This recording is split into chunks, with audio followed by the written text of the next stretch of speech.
Can you hear me? I'll try to follow the bravery of the previous speaker and apply neural networks to actual data. And everything I say here was actually done by Brian Liu, the graduate student here shown, breaking my heart and graduating a few months ago. How do I do the slides?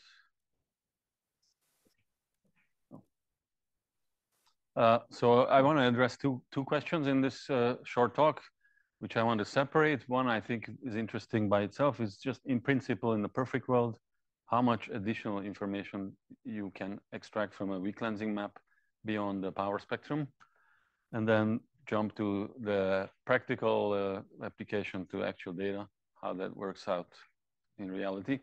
So weak lensing is a good candidate for neural network studies because the universe is very non-Gaussian. You know that the weak lensing essentially measures the projection of the matter across the universe. And as you can see, it's very non-Gaussian. If you now convert this to a projected convergence, weak lensing convergence maps, you get something like this.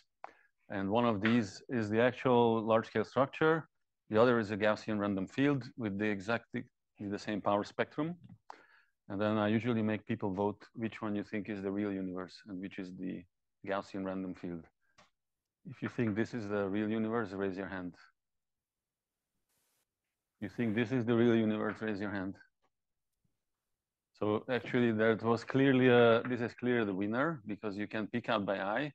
I think what your eye picks out is there's an unusually large number of hotspots compared to here. That's basically because if you just look at the, for example, the PDF of the lensing convergence field, it's very skewed. The 5 sigma peaks are much more common than in the Gaussian, or the number of peaks in the convergence map are much larger than in the Gaussian random field.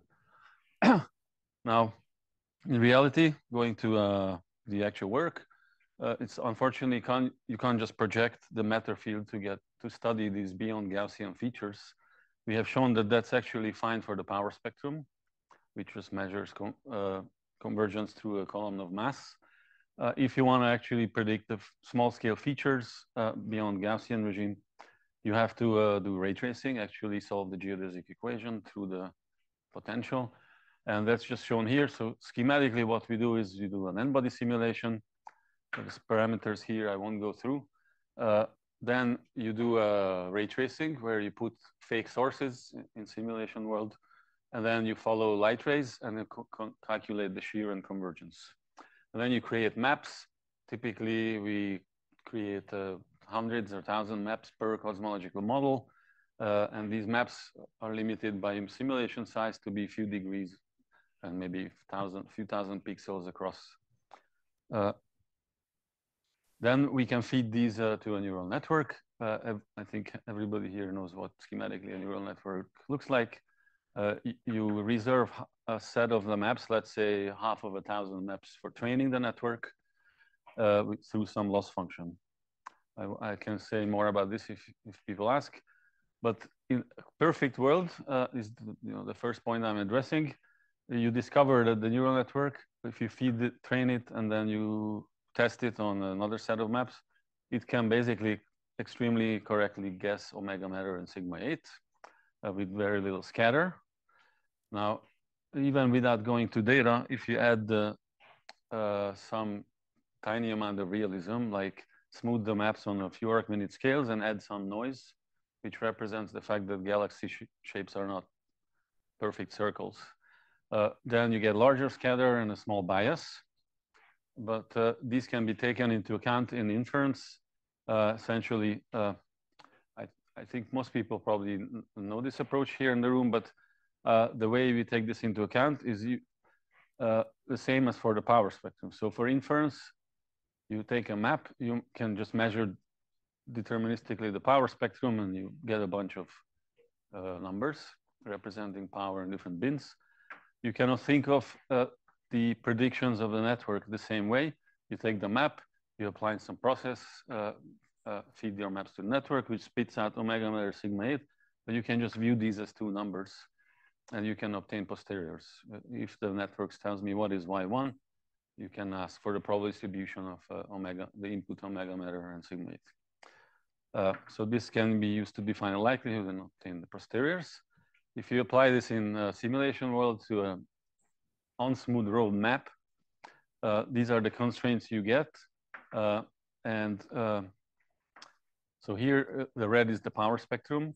The green is a counting number of peaks, which is a commonly used beyond Gaussian off-the-shelf statistic that's been shown to improve on the power spectrum.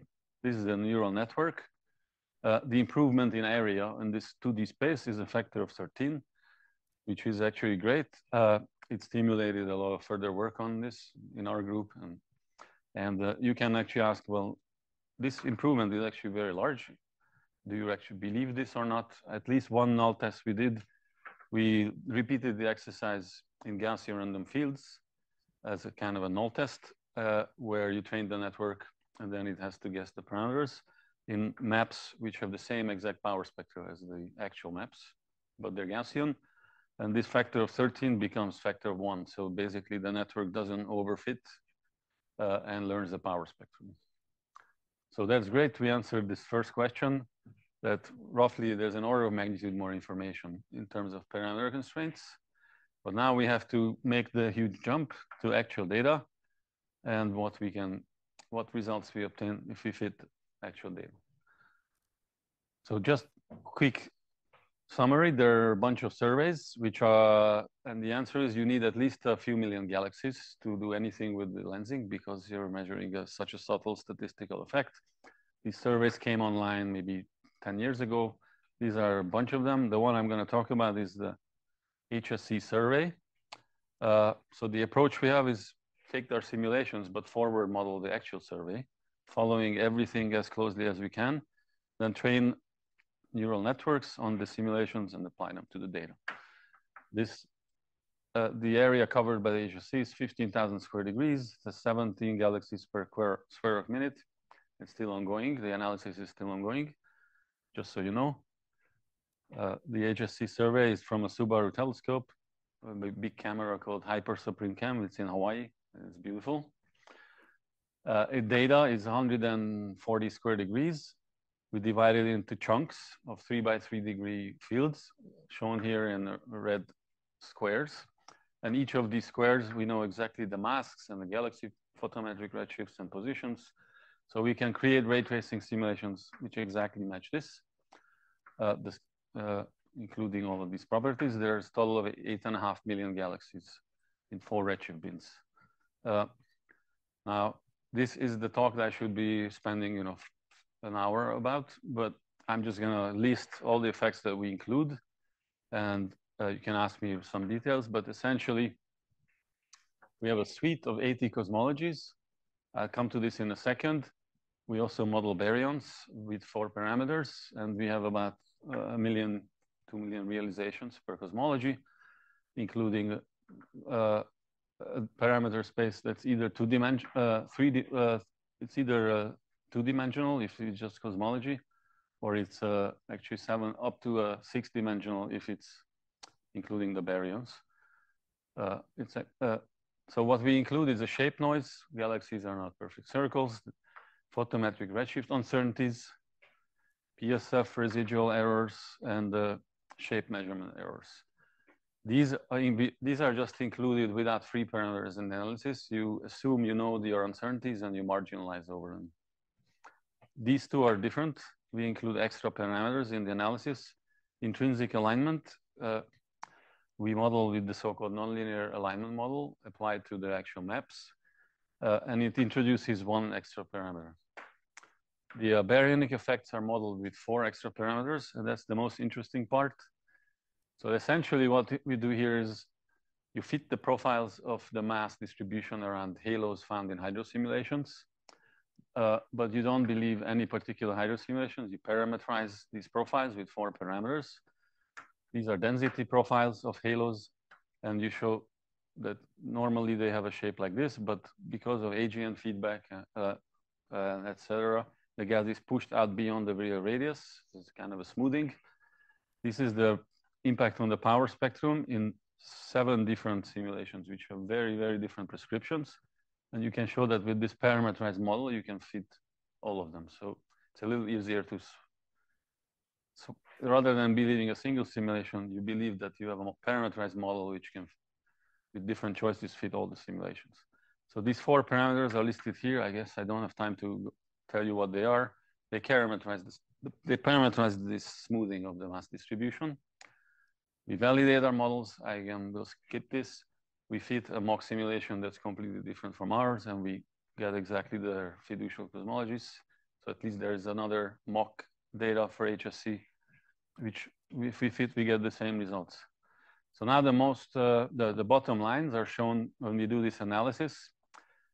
These are the inferred parameters. These are actually in 3 dimensions. The intrinsic alignment parameter, for those who know what it is. The others just look at omega matter sigma 8, power spectrum peak counts on the neural network. And you can just see here, for example, omega matter, the parameter constraint is narrower. So this factor of 2.5 improvement on these parameters.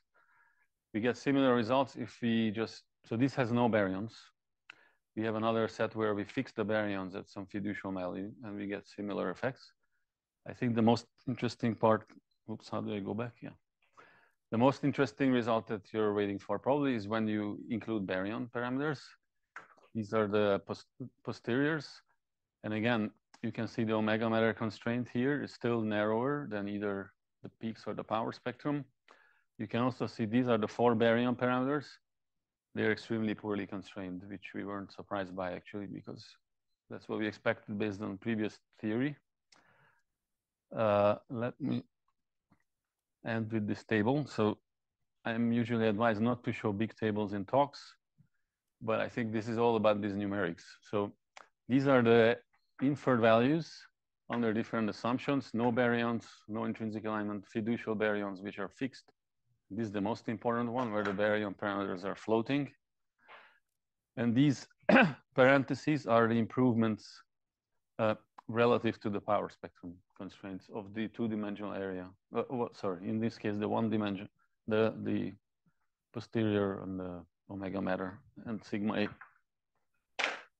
So conclusion 1 is that this number here shows that when you marginalize over the uncertain baryons, you have a roughly factor of 3 tighter errors on omega matter, only a 5% tighter error on sigma 8. So mostly apparently what the network is doing is breaking some degeneracy between omega matter and something else, sigma 8, lowercase sigma 8, because this is not improved very much. But the omega matter constraint is improved by factor of 3. Okay, this is not particular to the network, but it's an interesting conclusion. And when you include the baryons, this is no baryons. This is baryons marginalized over. This is 0.82. The centroid shifts and actually fully resolves effectively the so-called sigma 8 tangent. This number here is discrepant with CMB. It's too low. This number agrees with the CMB. So the idea is that baryons can resolve this issue. I should also say the constraints are actually degraded, of course, by the baryons. So that's my conclusions. The neural networks appear to improve parameters, particularly omega matter, when applied to real data. Baryons hurt, but in a manageable way. And the sigma 8 tangent is reduced. In the future, in principle, the advantage of networks should increase because we can go to smaller scales with more galaxies. And I guess I should stop here.